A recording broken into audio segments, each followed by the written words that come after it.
and that's about as close as I ever come to being seasick. As close to you ever got to being seasick. Yeah. Nice. I used to walk. I used to go when we was out on the ocean. I'd go up topside and go on the main deck of the ship, and I'd walk clear around the ship sometimes, and I'd be walking just like this. Walking along, and then I didn't even pay attention to it. Because the ship would roll, you know, like in that water. Side to side, huh? Side to side. And of course you just kind of go with it. That's just the way it was. We had one time we I can't remember where we was. It was clear out somewhere out in the ocean, and we took on a bunch of Chinese cadets and put them up in the front end of the ship. They dropped down from the main deck down one floor, and that's where the quarters were. And those guys, there must have been 100 of them.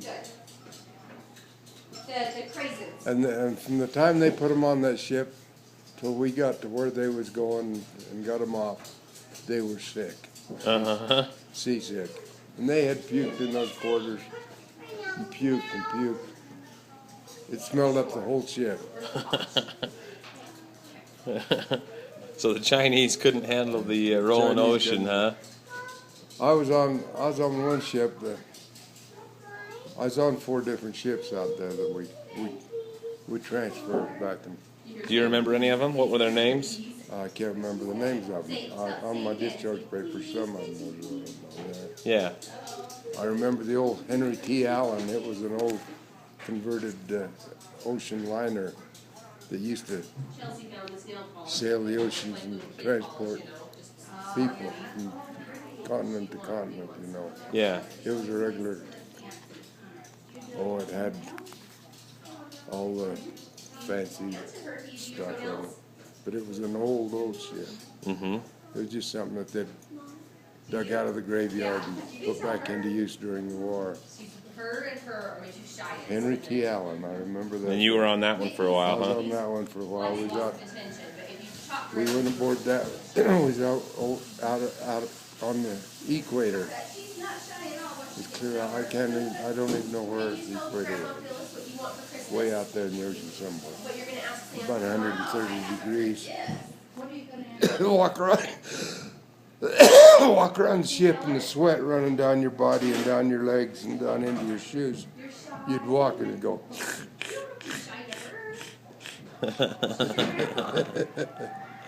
Just in the sweat. Yeah.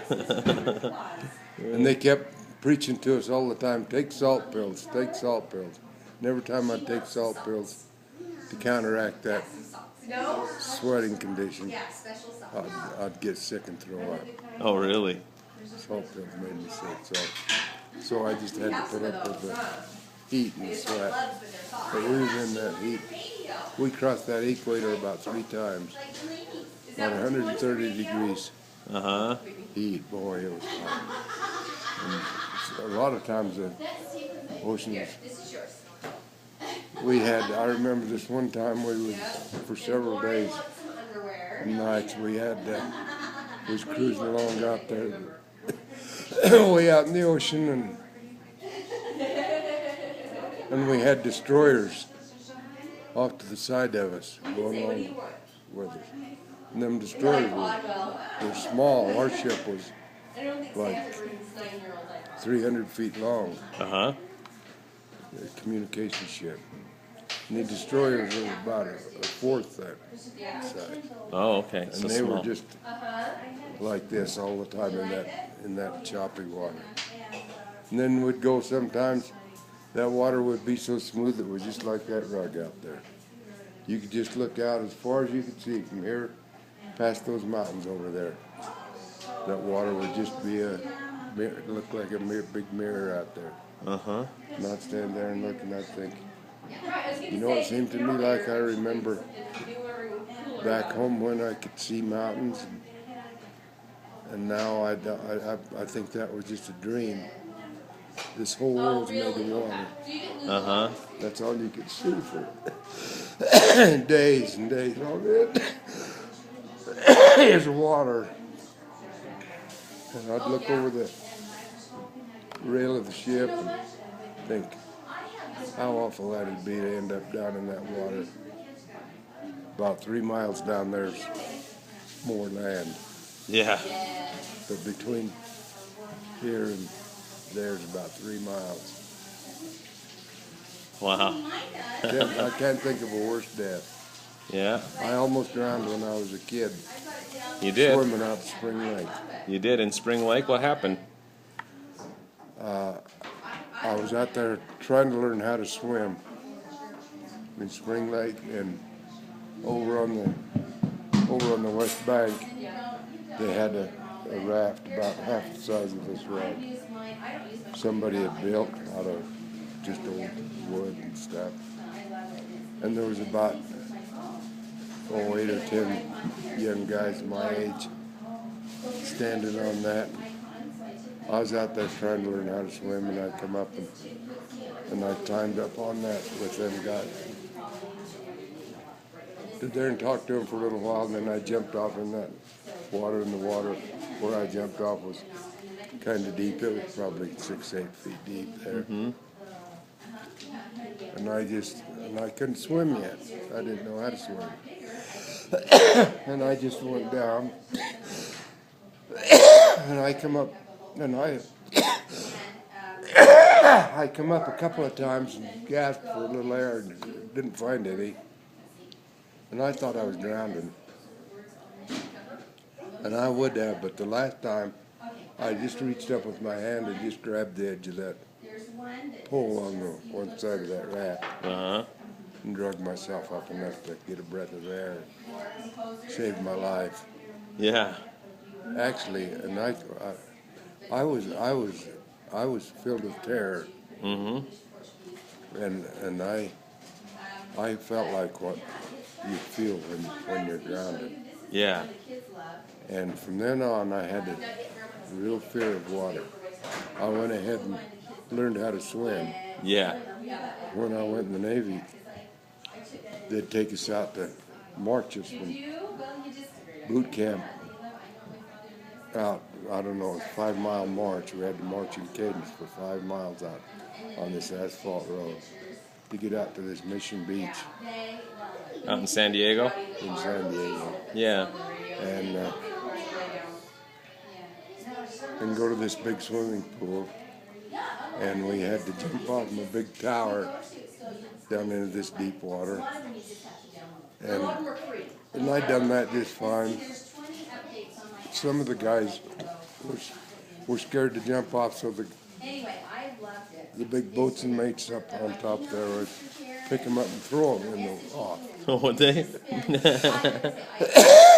And they'd have to go on their own time after the rest of us bedded down at night. They'd have to go take swimming lessons. Oh, would they? Learn how to swim. Huh.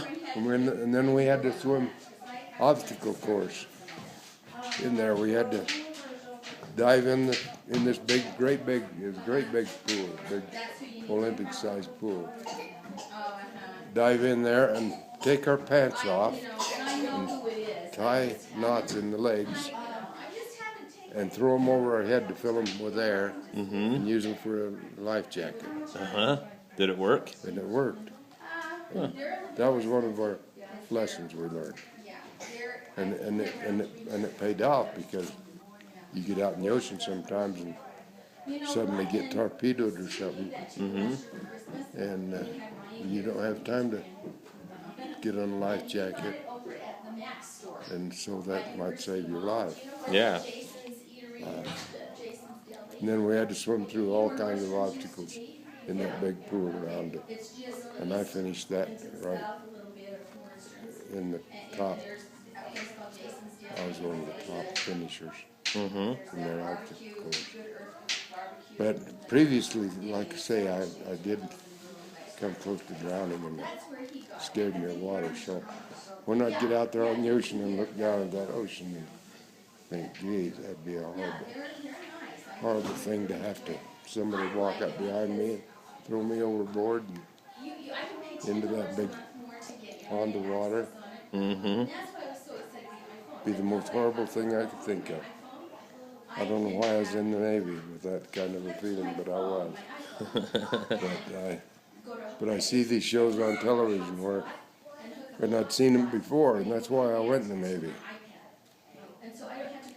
Where these poor Army guys digging these foxholes and trenches and laying down in the mud puddle to sleep at night. And I thought, boy, I don't want none of that. So when I was drafted right out of high school, and I went into the Army, and I had a chance to go in the Navy, which I did. So that was the main reason I had against going in the Army. It was just the sleeping in the foxholes in the mud and yeah, and all that mess. These guys, somebody shooting at you all the time. So, huh.